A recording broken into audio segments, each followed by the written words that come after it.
ஏண்டி சுண்டக்கா, மணி இவ்வளோ ஆகிட்டு இன்னமா சமைக்காமக்கிற? இப்போ தான் வெங்காயம் பூண்டெல்லாம் உளிச்சிக்கிட்டு இருக்கிற. இன்னும் என்னத்துக்கு நீ குழம்பு செஞ்சு தின்னுபிட்டு வாரவ?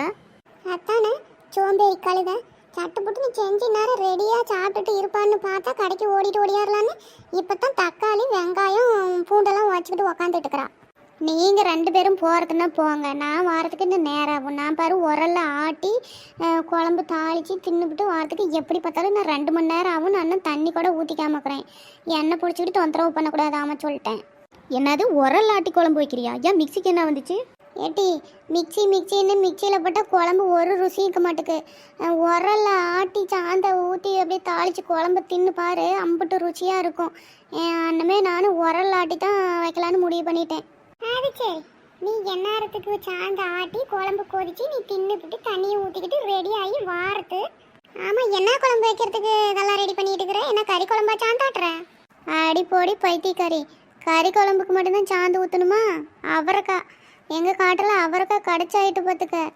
அவரைக்காய் நல்லா சாந்தாட்டி குழம்பு வச்சு புளியை ஊற்றி நல்லா ருசியாக சாப்பிட்டுட்டு தான் அடுத்த வேலை. நீங்கள் போகணுன்னா போங்க.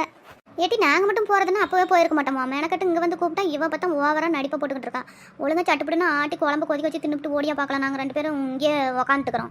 அப்படியே எங்களுக்கு கொஞ்சம் சோத்தை போடு, நாங்களும் 2 பேரும் தின்னுபிட்டு வாரோம்.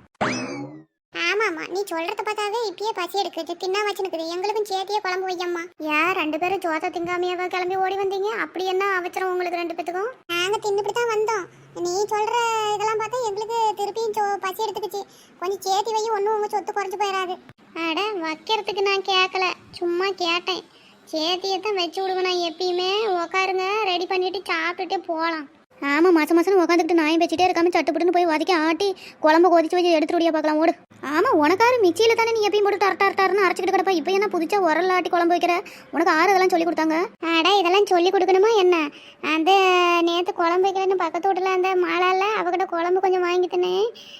உரல் ஆட்டி வச்சேன்னு சொன்னால் அம்புட்டு ருசியாக இருந்துச்சு. சரி, இனிமேல் இந்த மிக்சியில் டர்டார்னு போட்டு அரைச்சிட்டு கிடக்கிறதுக்கு கைக்கு நல்லா சத்தாகவும் இருக்கும். நாமளும் இனிமேல் உரல்லையே அரைக்கணும் அப்படின்னு அப்பயே முடிவு பண்ணிட்டேன் பார்த்துக்க. இனிமேல் எந்த குழம்பு அரைச்சி வைக்கிற குழம்பா இருந்தாலும் உரலை தான் அரைச்சி ஊற்றி வைப்பேன். சரிதான், சரி சட்டுப்புட்டுன்னு போய் ஆக்கி தின்னுபிட்டு எங்களுக்கும் போட்டு கொண்டா தின்னுபிட்டு போகலாம். பொங்கலுன்னு பொங்கலுக்கு வேலை செஞ்சு ஒரு வழியாக ஆயிட்டு. இனிமேல் அடுத்தடுத்து டெய்லி வேலையை பார்க்க வேண்டியதான். ஆமாம், இவளுக்கு பெரிய வேலை இருக்குது. உனக்கு என்ன வேலை இருக்குது? டெய்லி தின்னுபிட்டு ஊர் சுற்றிக்கிட்டு கதை பேசுகிற வேலை தானே. ஆமாட்டி உமா, அதை தான் சொன்னேன். இப்போ பொங்கலில் அந்த வேலையை செய்ய முடியல, நான் பேசுகிற வேலையை. சரி, 2 பேரும் பேசிகிட்டு இருங்க, நான் போய் குழம்பு ஆட்டி தாளிச்சு விட்டு ஓடியாரேன். இந்த உரலை ஆட்டுறது ஒன்றும் பெரிய வேலை இல்லை. இந்த உரலை கழுவி ஆட்டணும், திருப்பி கழுவி ஊற்றணும், அதுதான் ஒரு பெரிய வேலை. சரி, சலுப்பை பார்த்தா வேலை ஆகாது, சட்டுப்புட்டுன்னு ஆட்டி குழம்பு தாளிச்சு விடலாம்.